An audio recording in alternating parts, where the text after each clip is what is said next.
Salam mehriban dostlar. Sizin üçün videonun aşağında silka kaldırdım. Şu silkanın kömegi bilen AliExpress'dagi zatları arzan bahadan alıp bilersiniz. Bugünkü videomda men size WebMoney ve Kiwi koşulygini näde açmalydygyny öğreteceğim.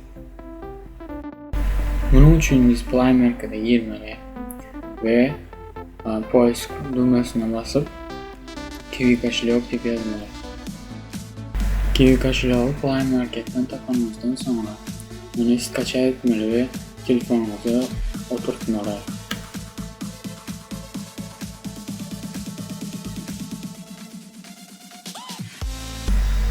Ondan sonra Kiwi koşulygynyň içine girip numaranyňyzy yazmaly.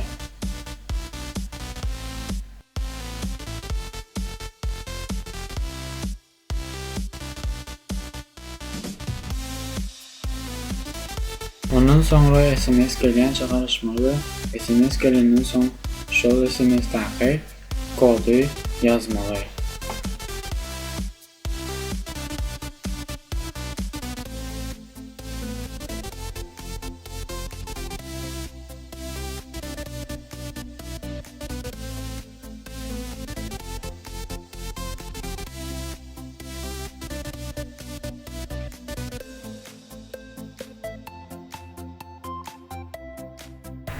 Soň Kiwi koşulygy parol goýmaly.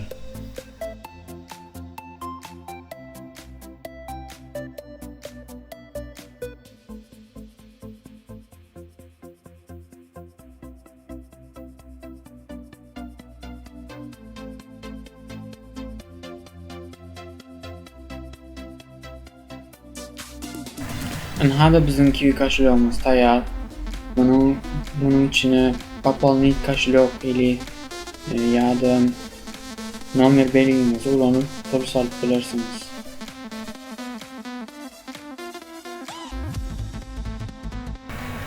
Endi bolsa size WebMoney koşulygyny näde açmalydygyny öğretjek.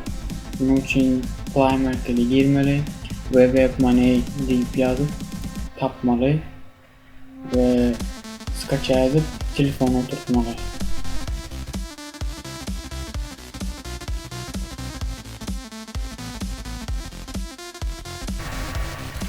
Skaça bolandan sonra telefonun içine girip nomer belgiňizi yazmaly ve kod gelýänçe garaşmaly.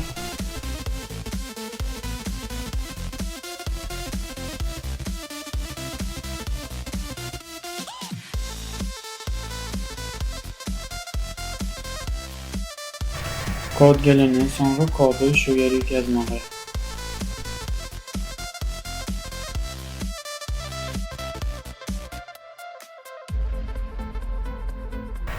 Ondan sonra parol yazmalı.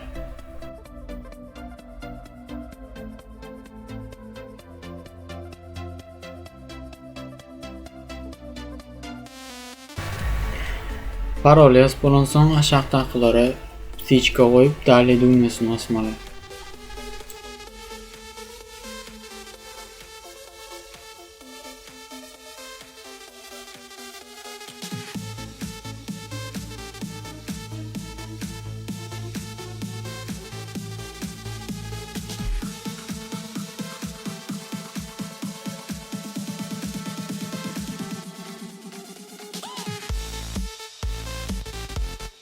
Hada bizim WebMoney koşulygymyz taýýar.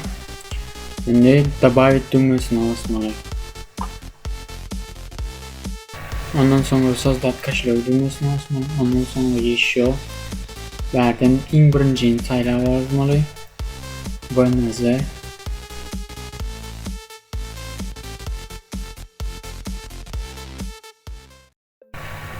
hada bizim WebMoney koşulygymyz taýýar. Şu görüp duran nomeriňizi ýa-da Poполнить koşulyg düğmesine basyp WebMoney koşulygynyň içine pul salyp bilersiniz. Ün söp dinläňiz üçin sag bolun. Like basmagy we agza bolmagy ýatdan çykarmaň.